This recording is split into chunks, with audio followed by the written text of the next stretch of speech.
Hi, welcome to Someone Else's Movie, the original podcast where an actor, writer, director, or nebulous industry figure gives a little love to a movie they didn't make. I'm Norm Wilner, I'm a programmer at TIFF now, and this is the other thing I do.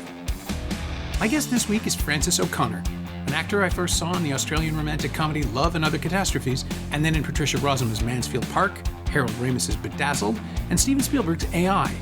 You've probably seen her in a whole bunch of stuff since then. Last year, she came to TIFF with her directorial debut, Emily, starring Emma Mackey as the young Emily Bronte, whose cloistered adolescence and tumultuous inner life led to the writing of Wuthering Heights. It opened theatrically earlier this year, and it's available on digital and on demand in Canada as of today. You should check it out. Frances picked Biutiful, Alejandro González Iñárritu's 2010 drama starring Javier Bardem as a Barcelona father whose life falls to pieces when he's diagnosed with terminal cancer, though things weren't exactly great for him beforehand since he made his living on the backs of Chinese and Senegalese migrant workers, and that bill is rapidly coming due. Desperate to secure a future for his young children, he pushes himself to the very limits of his endurance, which is the sort of drama Iñárritu loves. As it turns out, so did Frances. This is Someone Else's Movie. I mean, Biutiful was kind of I love Iñárritu's work. For me, he's very inspirational in terms of how he tells stories and how he shoots stories. And but Biutiful was actually a touchstone for Emily in terms of how it was shot and that kind of juxtaposition between something being real and gritty and then a kind of atmosphere of something supernatural, but always kind of grounded in this reality of the character's emotions and that they're kind of connected to the emotions of the character. So that's why I specifically liked Biutiful in terms of Emily. Yeah. Okay, because the connection to me was the sense of, I mean, you just said it really, but it was the sense that characters are alone with themselves against these magnificent landscapes and trying to communicate. And in Biutiful, ultimately, Uxbal doesn't succeed, I don't think. Like, he's leaving behind the clues for his children to grow up and understand him. But in Emily, it's all about pouring herself onto the page and making herself understood, which we won't see until the film is over. Yeah, I mean, I think in a way it's kind of like what I liked about Biutiful is about the character kind of paring back everything and accepting his fate in a way, accepting this transition from life to death. And in a way, I feel like with Emily, there's a kind of similar thing because she kind of crosses over, no spoiler alert, but she kind of crosses over into death by the end of the film and leaves this thing for her sister. And there's a kind of, I think in Biutiful, there's a sense of Javier Bardem just kind of letting go of things, just letting go of the baggage and of life and just coming back into himself. And I feel like Emily does the same thing. I mean, if I'm analyzing it, not that I was intentionally comparing this to Biutiful when we were making it, but just that she also kind of does the same thing. There's no struggle anymore. She's kind of at peace with the choices that she's made because she's fulfilled herself, I think. You know, she's really come into a place now at the end of the film where she's just really herself. And she kind of is able to kind of let go at that point and give her sister this gift of also her being herself, I guess. Well, whereas Biutiful is a story about, I mean, there's also a great deal of guilt floating around in Biutiful, referenced guilt about the migrants who've died, and that whether or not Uxbal is responsible for it. And this, I think, is the greatest compliment I can pay to Javier Bardem, is that he never lets that leave his eyes. He's haunted throughout in such an eerie and powerful way by responsibility. By him at the very end, I think he's even watching himself. He's against the wall, and we come right into him, and that it's just magic. Whatever he does is. I mean, that's good acting. Yeah, it's sort of the mystery of the character that gets unlocked at the very end when we understand what he's been carrying and how. But I mean, I have to admit, I blow hot and cold on Iñárritu's films. I find sometimes that he's very, very showy in a way that I mean, the whole Revenant thing where he's punishing his crew and punishing himself, and the only way to shoot it is for an hour a day in magic hour, and it just, as a result, it pushes the schedule over, and the ground is melting, and then the snow is gone, so they had to go chase the snow. It all just seems very, very much to me, and I worry he's going to hurt himself.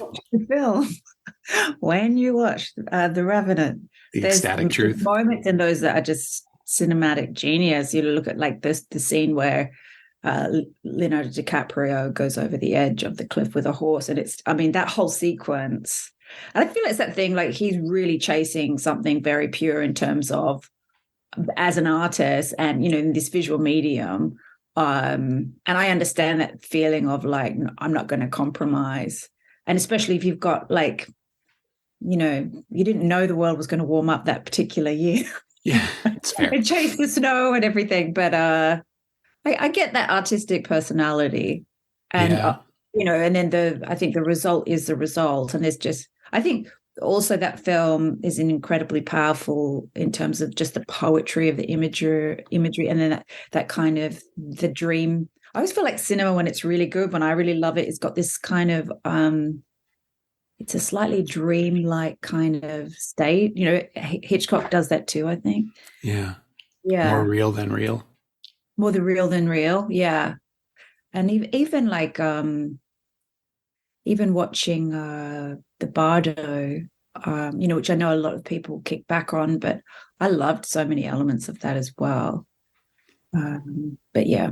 Yeah, I just find the films he makes with less money are the ones that I think are somehow, when he has fewer choices, he feels more direct and impactful to me. The movies hit me harder. And Biutiful, it's just, it's a big production in terms of its narrative scope, but it really is just one person for so much of it. And that's where Bardem just effortlessly, holds me and just is the most, no matter what is going on in that film, his face is the most interesting element.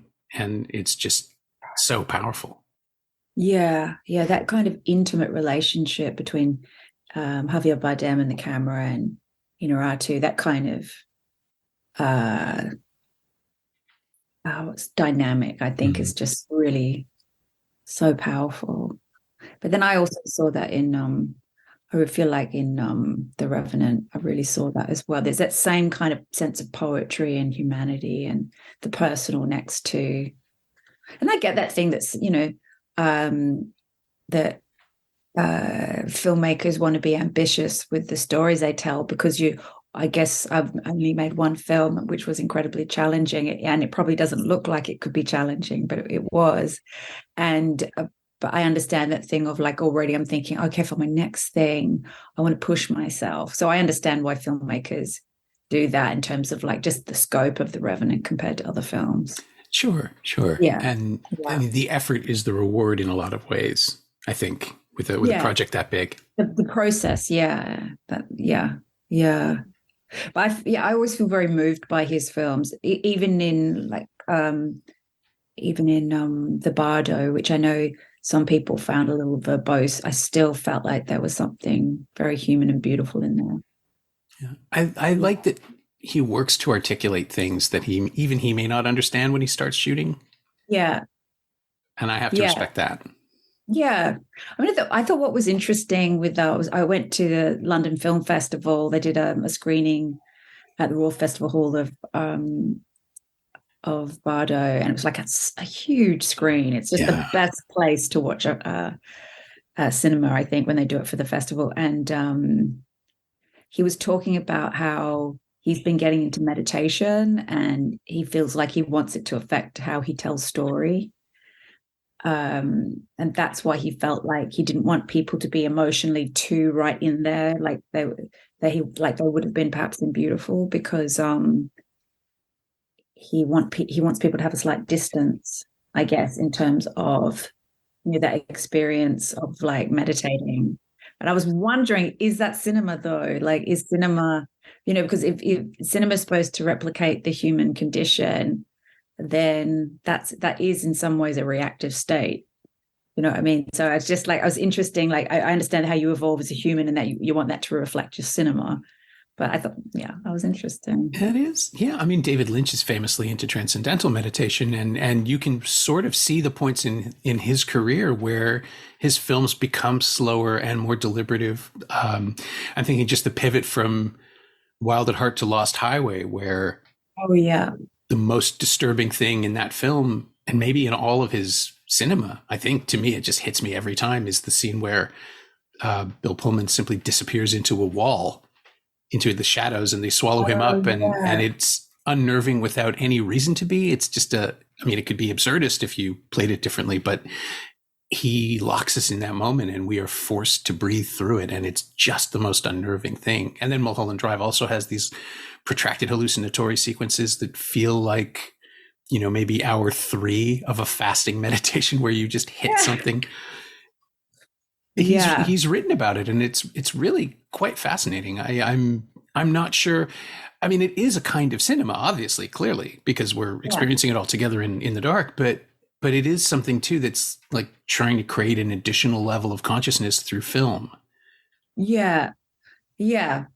I guess it's just like, what is the point of cinema? And is it about? I mean, ultimately, you want your audience to walk away with a feeling and a sense of meaning as well. You know, and how I feel like sometimes films, I think, almost isolate themselves from their audience, and I really believe it's important to tell a story that is going to affect people or make them reflect on their life or gives them something, I think. And I feel that very much with David Lynch. Like, even if it's not linear, it's still, you still walk away with something that maybe that night you're going to dream about, or do you know what I mean? I love all that. Yeah, films that infect you.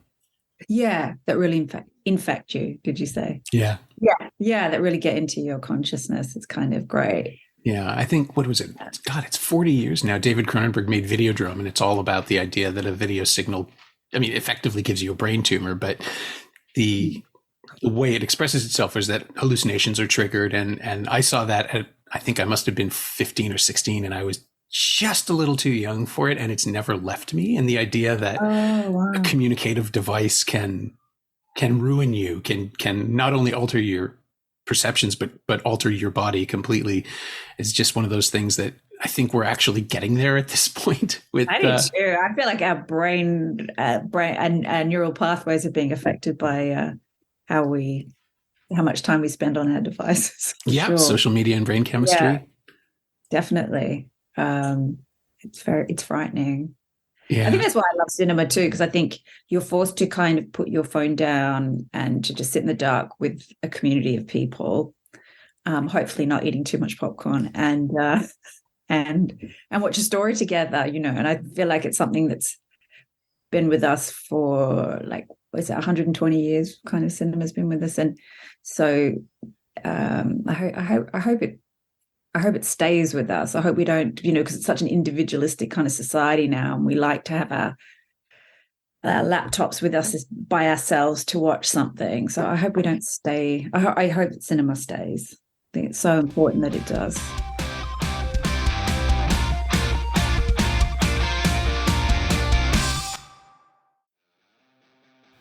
Hey, it's Norm, interrupting my own show to bring you up to speed on Shiny Things, my twice-weekly newsletter about physical media, culture, and the odd streaming project.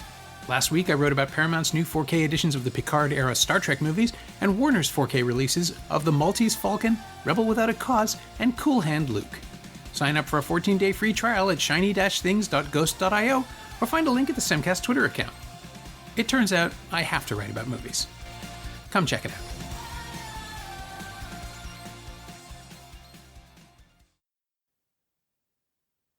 I think if we survive the pandemic, if theaters survive the pandemic, I think we'll be fine. It might evolve, and we'll be chasing these niche experiences. Like there's a Canadian filmmaker who's made a movie called Skinamarink. I'm not sure you've heard of it, but it's become a minor cult sensation.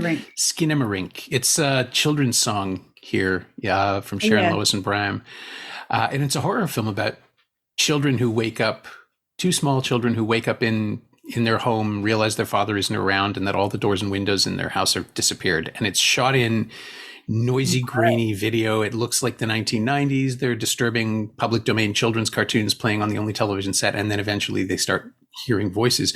But it's it is that sort of dream state. It's designed to put you off immediately, and it's become a minor sensation. It's just landed on Shudder, so I think more people will be seeing it. But it's been selling out theaters because it is such a strange and exceptional experience that people either love or hate. People either plug into or despise. And I found it absolutely fascinating formally, because it feels like a new way of communicating is starting to happen, but you have to be locked in the dark with it. You have to see it and be overwhelmed on a big screen. Yeah.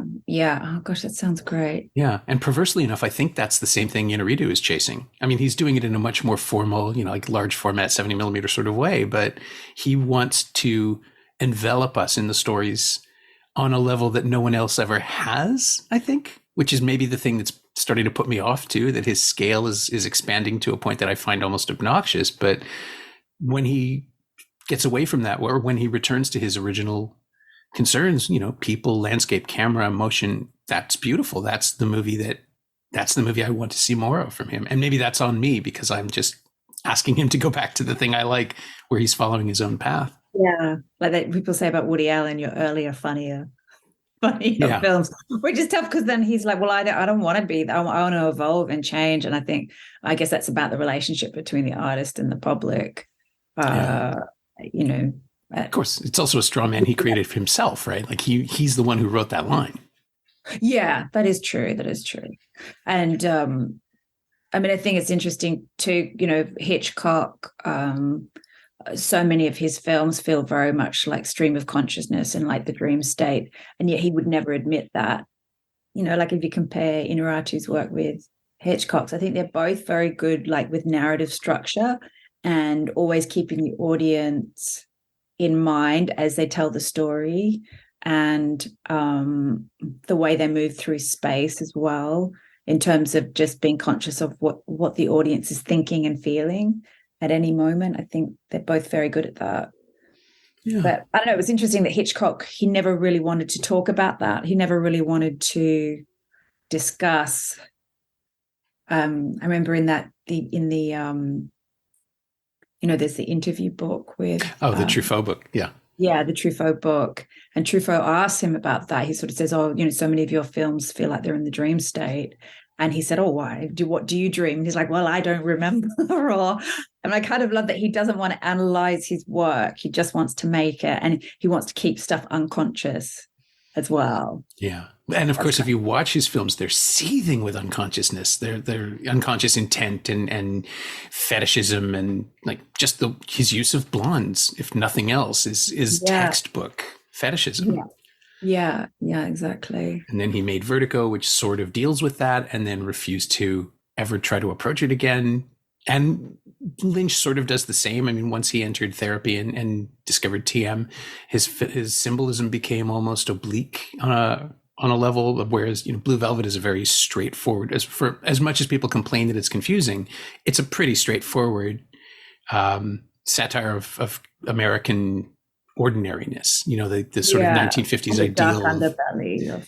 Yeah, there's not a lot of mystery to why this story is being told the way it's being told. And then he, a decade later, has pivoted off into, this sort of neo-noir sexual fetishistic insanity and duality of Lost Highway, and then remakes it in Mulholland Drive. And his explorations just get more and more not incomprehensible, because they track. There is a very clear line of what he's doing, but he can do anything he wants, and he is doing, as opposed to other filmmakers who, when given unlimited support, just make conventional stories in increasingly lavish ways. Oh yeah, exactly. He's.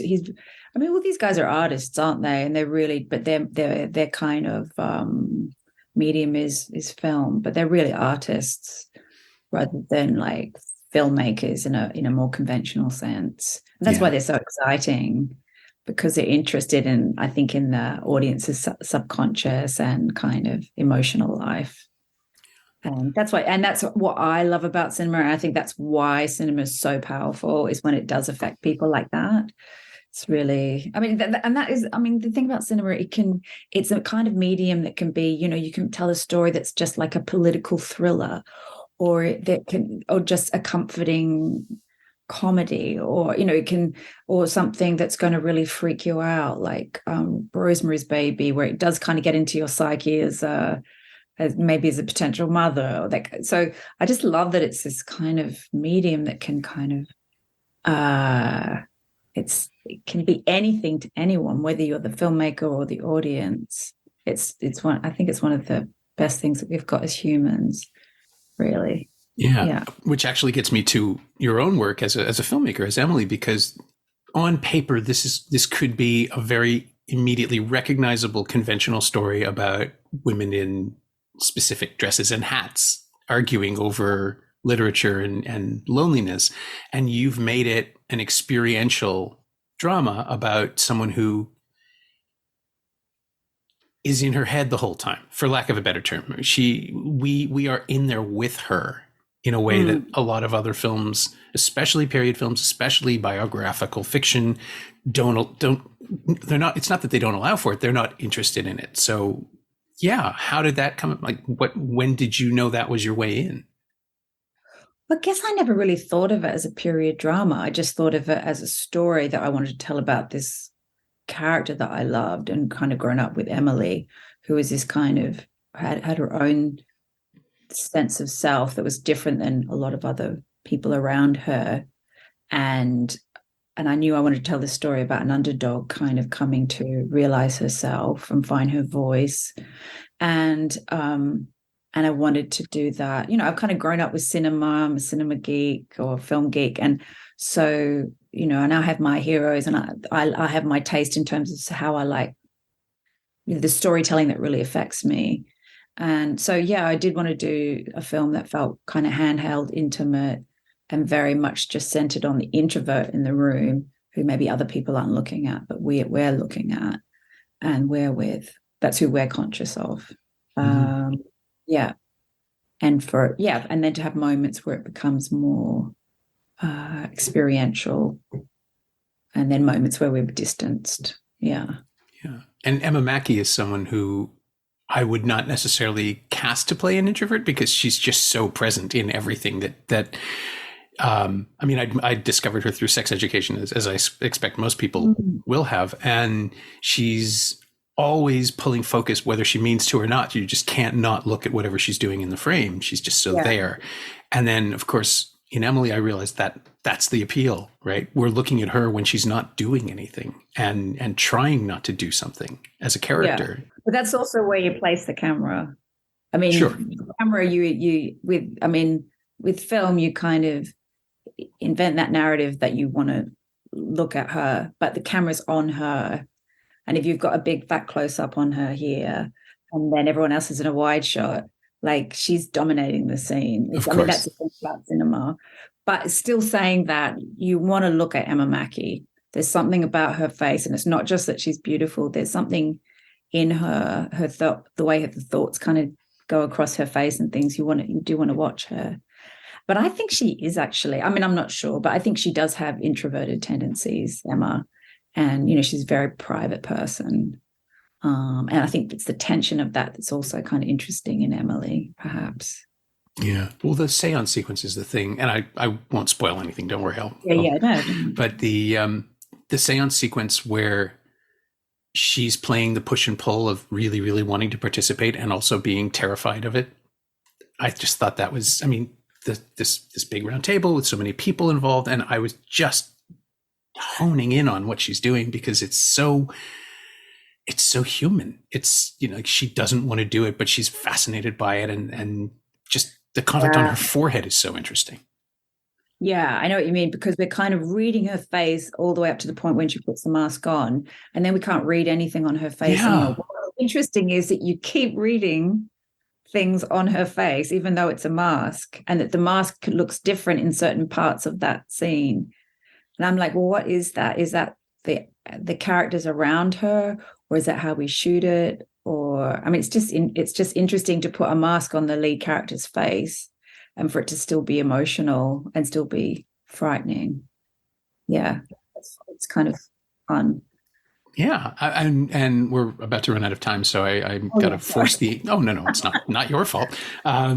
But I want to force the last question of the podcast, which is always, is there anything of Biutiful that you have homaged or referenced or stolen outright for your own work? And I was just thinking that Bardem's face is the mask in that film. That for most of the movie, he's, Iqbal is not communicating the truth to people, and ultimately carrying it himself, but not able to release it. We're the only ones that know. We know the truth, but no one else knows that around him. Yeah. There is a slightly, I didn't think of this when I was making it, but I think there is something slightly similar in that Emma, in a lot of it, like we see her in the mask, but then as we go through the film, her face is a little bit like a mask in that it's very still for a lot of it. And we're just watching her think.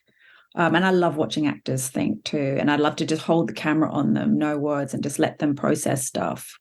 Because we read so much into people's faces anyway, I think, as people. And but we're also participating. We're kind of participating in watching someone's face and getting meaning from it. But yeah, that's really interesting. That perhaps that's true. Yeah. But yeah, for me, I think the thing about Iñárritu's films is they're so human, and they celebrate what it is to be human and what it is to be different. And he really celebrates the underdog too, which I kind of really believe in as well. Yeah. My thanks to Frances O'Connor, whose directorial debut, Emily, is now available on digital and on demand across Canada. Thanks also to Melanie Mangatu.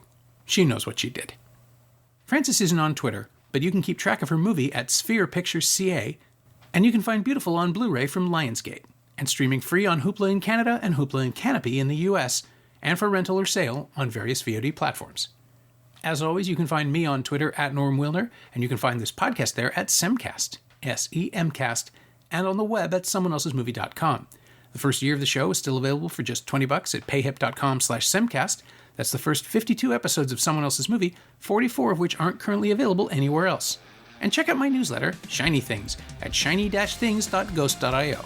I think you'll enjoy it. Our theme song is by The Last Year. If you like it or the show in general, please say so. Leave a review wherever you've been listening. Every little bit helps. It truly does. And check out the other shows on the Frequency Podcast Network while you're doing that. Stay safe, watch movies, wear a mask if you go out, get your booster when you can. I'll see you next week.